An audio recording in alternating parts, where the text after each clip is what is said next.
am Dr. Dhammadeep Dabhade. On behalf of EMCURE Medical Services, I would like to update you.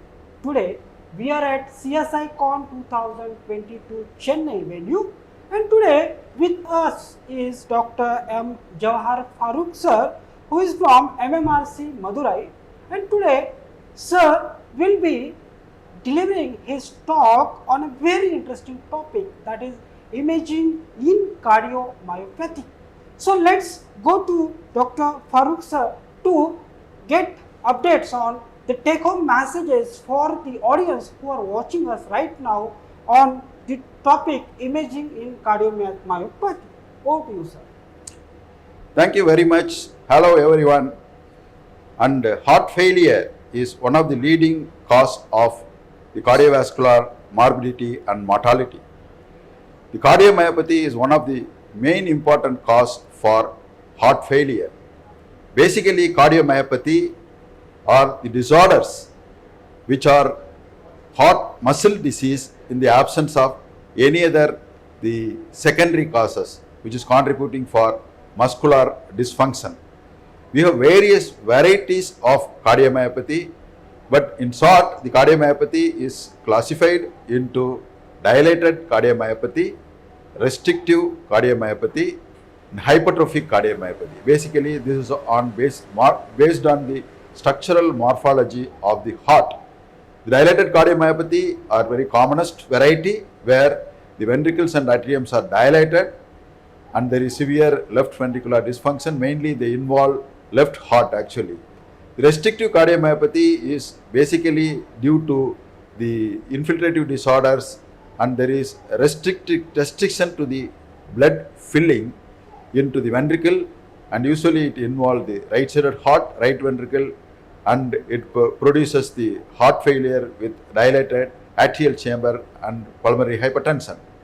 Hypertrophic cardiomyopathy is one of the form of hereditary cardiomyopathy where the muscles are hypertrophied in the absence of a pressure overload and that involve left-sided heart, mainly involve left-sided heart, and hypertrophic cardiomyopathy is classified again into an obstructive variety, a non-obstructive variety based on left ventricular outflow obstruction, and it can be at the basal or mid-cavitary or apical. Apical cardiomyopathy is called Yamaguchi syndrome, which was common in Japan and described by Japanese. Cardiomyopathy are basically diagnosed not only clinically, but imaging plays an important role in diagnosis of this cardiomyopathy, and not only it distinguishes the variety of a cardiomyopathy, give an accurate diagnosis, it also will be useful to evaluate the hemodynamic effect of this cardiomyopathy and useful for the treatment purpose and also for prognosticating the cardiomyopathy's outcome.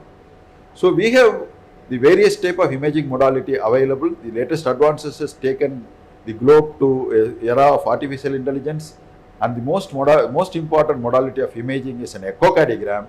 Echocardiogram plays a most important role, and it is very simple, easy to perform, reproducible, and you can repeat it. It can be available anywhere in any part of the country.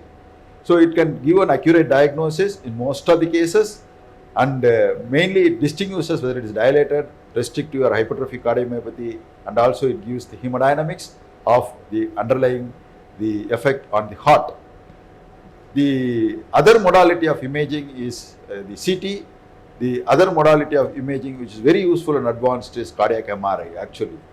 So these three imaging modality are now very much advanced to give you an accurate diagnosis. Of course, the cardiac CT is very plays an important role, not only diagnosing the cardiomyopathy, and also it will give the evaluation of the other secondary causes, to rule out other secondary causes associated with the left ventricular, right ventricular dysfunctions like coronary artery disease or vascular disease or valvular disease accurately, especially vascular diseases. So the cardiac MRI is most important, and recent advances it is going to rule the world actually. Cardiac MRI will give you an accurate diagnosis. It will give you the specific type of the diagnosis, and also it will give you the specific underlying etiology. Especially it is very useful in patients with infiltrative disorders and restrictive cardiomyopathy, and also in patients with hypertrophic cardiomyopathy, to exactly define the severity of hypertension to take a decision whether to treat them medically or go for the septal ablation or for surgical management. So the echocardiogram has evolved into a major the imaging modality in diagnosis of cardiomyopathy. We have 2D MO, Doppler, color Doppler, echocardiogram. Apart from that, we have recent advances in which there is a tissue Doppler, there is a speckle tracking, strain rate imaging to give you an added advantage with artificial intelligence, which is added to this the modality of echocardiogram. So heart failure is most important cause. Cardiomyopathy is most important underlying the mechanism of heart failure. Imaging plays a very important role. Recent advances has given a lot of input into diagnosing this important disorder called cardiomyopathy. Thank you very much for giving an opportunity. Really well noted, sir.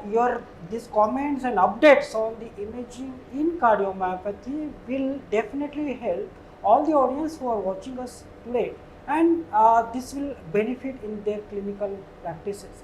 So with that note, sir, we really thank you for your time and discussion. Thank you. Thank you. Thank you very much for opportunity.